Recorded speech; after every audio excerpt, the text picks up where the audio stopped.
ಕೊನೆಗೂ ರಾಮಾಯಣ್ ಮೂವಿಯ first look teaser release ಆಗಿದೆ and according to Namit Malhotra ಇದು ಮರ್ಯಾದಾ ಪುರುಷೋತ್ತಮ ರಾಮ ಗ್ಲಿಮ್ಸ್ ಮತ್ತು ಈ ಟೀಸರ್ ಅನ್ನು ನೋಡಿ ಎಲ್ಲರೂ AI ಅಂತಾನೆ ಹೇಳುತ್ತಿದ್ದಾರೆ ಮತ್ತು ಇವರು ಈ ಸಿನಿಮಾ ರಿಲೀಸ್ ಆದ ಬಳಿಕ ಪಕ್ಕಾ ಸಾರಿ ಕೇಳ್ತಾರೆ ಗುರು. ಮಾತಾಡೋಣ ಹೇಗಿದೆ ಈ ಫಸ್ಟ್ ಲುಕ್ ಟೀಸರ್ ಮತ್ತು ನನಗೇನು ಇಷ್ಟ ಆಯ್ತು ಏನು ಕಷ್ಟ ಆಯ್ತು ಅಂತ. ಅದಕ್ಕೂ ಮುಂಚೆ ಚಾನೆಲ್ಗೆ ಫಸ್ಟ್ ಟೈಮ್ ಬಂದಿದ್ರೆ ವಿಡಿಯೋವನ್ನು ಫುಲ್ ನೋಡಿ ಇಷ್ಟ ಆದ್ರೆ ಖಂಡಿತ ಸಬ್ಸ್ಕ್ರೈಬ್ ಮಾಡಿಕೊಂಡು ಸಪೋರ್ಟ್ ಮಾಡಿ. ಮತ್ತು ನಾನು ಇದನ್ನು ಮೊದಲ ಬಾರಿಗೆ ನೋಡಿದಾಗ ನನಗೆ ಇದು ಸಖತ್ ಇಷ್ಟ ಆಯ್ತು. ನಾವು ಇಷ್ಟು ದಿನ ನಾಟಕದಲ್ಲಿ ಪುಸ್ತಕದಲ್ಲಿ ಕೇಳಿದ್ದ ಹಾಗೂ ನೋಡಿದ್ದ ಆ ಕಥೆ ಆ ಸ್ಟೋರಿಯನ್ನು ಇಷ್ಟು ದೊಡ್ಡ ಲೆವೆಲಿನಲ್ಲಿ ತೆಗೆದುಕೊಂಡು ಹೋಗಿದ್ದಾರೆ ಎಂಬುದನ್ನು ನೋಡಿ ತುಂಬಾ ಖುಷಿ ಆಯ್ತು. ಅದರಲ್ಲೂ ಈ ಸ್ಟೋರಿಯ ಬಗ್ಗೆ ಒಂದು ಪರ್ಟಿಕ್ಯುಲರ್ಲಿ ಸಿನಿಮಾ ಬರುತ್ತಿದೆ, ಅದು ಕೂಡ 4,000 ಕೋಟಿಯ ಹೆವಿ ಬಜೆಟ್ ಅಲ್ಲಿ. ಮತ್ತು ನಿಜಕ್ಕೂ ಇದು ಒಂದು ದೊಡ್ಡ ಅಮೌಂಟ್ ಗುರು. ಹಾಗೂ ಜನರು ಇದರ ಬಜೆಟ್ ಹಾಗೂ VFX ಗೆ ತುಂಬಾನೇ ಕಂಪ್ಯಾರಿಸನ್ ಮಾಡುತ್ತಿದ್ದಾರೆ ಮತ್ತು ಆ ಕಂಪ್ಯಾರಿಸನ್ ಕೂಡ ಅಷ್ಟೇ ಇಂಪಾರ್ಟೆಂಟ್ ಆಗಿದೆ. ಏಕೆಂದರೆ ಜನರು ನೋಡಿದ್ದಾರೆ ಆದಿಪುರುಷನಲ್ಲಿ ಅದು ಹೇಗೆ VFX ಎಂದು ಕಾರ್ಟೂನಿಕ್ ಕ್ಯಾರೆಕ್ಟರ್ ಅನ್ನು ಇಂಟ್ರೊಡ್ಯೂಸ್ ಮಾಡಿತ್ತು, ಅದು ಕೂಡ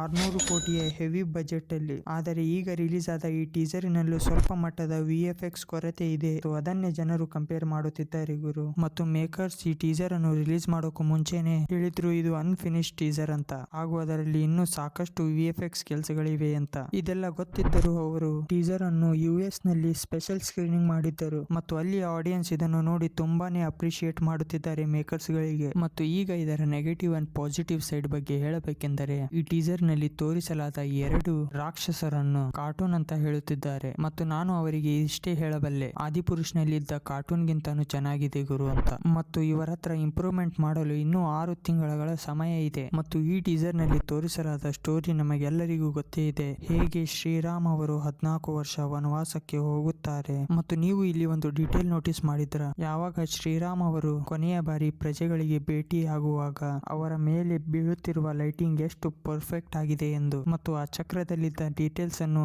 ಮಿಸ್ ಮಾಡೋಕೆ ಹೋಗಬೇಡಿ. ಮತ್ತು ಆ ರಥ ಮುಂದೆ ಹೋಗುವ ಸೀನ್ ಮತ್ತು ಆ ಡೋನಿಯಲ್ಲಿ ಇದ್ದ ಸೀನ್ ಮತ್ತು ಆ ಹಿಂದಿನಿಂದ ಬರುವ ರಾಮ್ ಎನ್ನುವ ಶಬ್ದ ತುಂಬಾನೇ ಇಂಪ್ಯಾಕ್ಟ್ ಫುಲ್ ಆಗಿತ್ತು. ಮತ್ತು ಇದಾದ ಮೇಲೆ ಕೊನೆಗೆ ರಾವಣನ ಸೀನ್ ಬರುತ್ತೆ ಮತ್ತು ಅವನು ವಾಕ್ ಮಾಡುತ್ತಾ ಪುಷ್ಪಕ ವಿಮಾನದಲ್ಲಿ ಹೋಗುತ್ತಿದ್ದಾನೆ. ಮತ್ತು ನನಗೆ ಆ ಪುಷ್ಪಕ ವಿಮಾನ ನೋಡಿ ಸಖತ್ ಇಷ್ಟ ಆಯ್ತು ಗುರು. ಆ ಡೀಟೇಲಿಂಗ್ ಎಷ್ಟು ಅಕ್ಯುರೇಟ್ ಆಗಿದೆ, ನನಗೆ ಸಖತ್ ಇಷ್ಟ ಆಯ್ತು. ಎಸ್, ಇಷ್ಟು ನನಗೆ ಈ ಟೀಸರ್ ನೋಡಿ ಹೇಳಬೇಕು ಅನ್ಕೊಂಡಿದ್ದಂತ ವಿಚಾರಗಳು. ಮತ್ತು ನಿಮಗೆ ಈ ಟೀಸರ್ ಹೇಗೆ ಅನ್ನಿಸ್ತು ಎಂಬುದನ್ನು ಕೆಳಗಡೆ ಕಾಮೆಂಟ್ ಮಾಡಿ ತಿಳಿಸಿ. ನಾನು ನಿಮಗೆ ಈ 2ರಲ್ಲಿ ಒಂದು ವಿಡಿಯೋದಲ್ಲಿ ಸಿಗುತ್ತೇನೆ ಮತ್ತು ಈ 2 ವಿಡಿಯೋಗಳು ಸಖತ್ ಅಮೇಜಿಂಗ್ ಆಗಿದೆ ಗುರು. ಎಸ್, ನಾನು ನಿಮಗೆ ಅಲ್ಲೇ ಸಿಗ್ತೇನೆ. ಅಲ್ಲಿವರೆಗೂ ಟೇಕ್ ಕೇರ್, ಟಾಟಾ, ಬಾಯ್ ಬಾಯ್.